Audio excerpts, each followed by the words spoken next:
New Orleans keeps its darkest secrets alive when the rain falls and the streets grow silent. That night, St. Claude Avenue felt empty, like the whole city had stepped back into shadow. Under a weak yellow lamp, the old street sign dripped quietly in the cold midnight air. Eva Martin walked alone, tired from work and certain that ghost stories were only rumors. Her phone battery was nearly dead, and no ride ever came to save her. So she waited at the deserted stop, surrounded by rain, fog, and a silence that felt wrong. Then, a sharp metallic screech rose from the darkness and stopped her cold. Through the fog, an old streetcar appeared, moving slowly, like something returning from the dead. Its front panel was completely blank, with no route number and no destination sign. The streetcar rolled to a stop in front of her and exhaled mist into the night. Its doors opened by themselves, as if something inside had already chosen her. Inside, the cabin was dim and silent,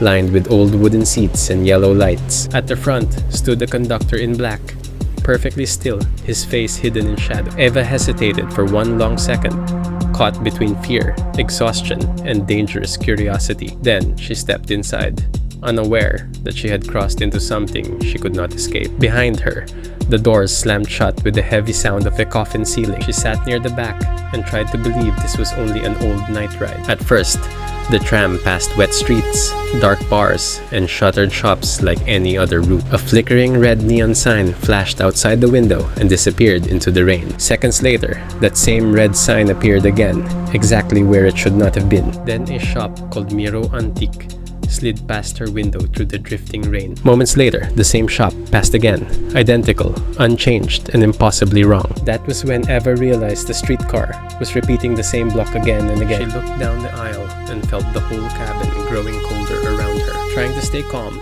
she called to the conductor and asked where this line was going. Slowly, he raised his head, revealing a mouth stitched shut with black crooked thread. Eva stumbled back in horror, gripping the brass rail as panic tightened inside her chest. Her phone showed no signal, and the time remained frozen at exactly 2:17 a.m. Then every light inside the streetcar went out, and the darkness swallowed everything whole. When the lights returned, Eva was no longer alone inside the tram. An old woman sat by the window, holding a soaked suitcase with lifeless, trembling hands. A teenage boy stared ahead in silence, his school uniform dark with old blood. Farther down, a police officer sat motionless beneath the flickering yellow light. Near the back, a small figure sat still, its feet hanging above the floor. None of them moved, yet every one of them seemed to know she was there. The small figure lifted its head, revealing hollow eyes, and whispered that she chose wrong. Eva ran for the doors, her breath sharp and broken with rising fear. She pulled the emergency handle again and again,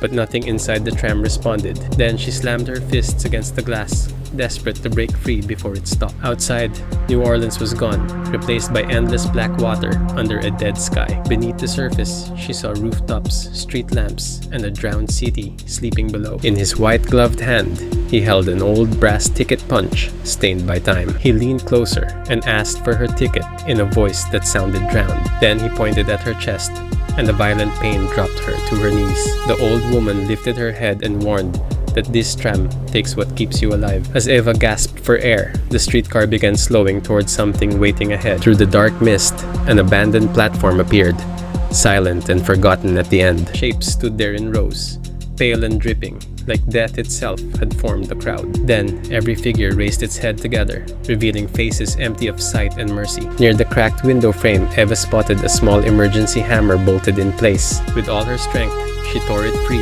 and struck the glass again and again. The window burst open, and freezing wind rushed in as even the conductor stepped back. Eva climbed through the shattered frame and threw herself into the black water below.